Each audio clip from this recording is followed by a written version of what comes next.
Hello everyone, welcome back to GearUpWindows. If you use the Vivaldi browser and care about your privacy, you might not want your browsing history to remain saved after you close the browser. In Vivaldi, you can configure the browser to automatically clear your browsing history when it exists.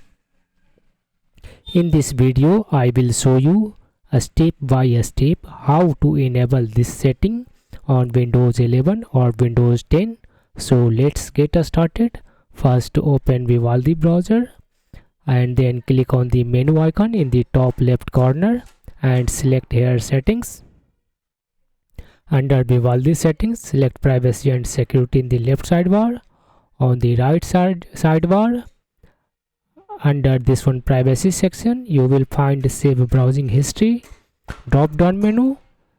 Click on this one drop down menu and select here session only. Now you can close these settings of Vivaldi browser. That's it. Vivaldi will automatically clear your browsing history every time you close the browser.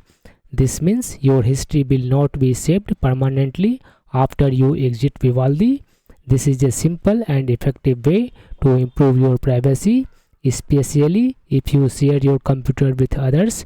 If you found this video helpful, don't forget to like, share and subscribe to GearUpWindows for more Windows and browser tips. Thanks for watching and I will see you in the next video.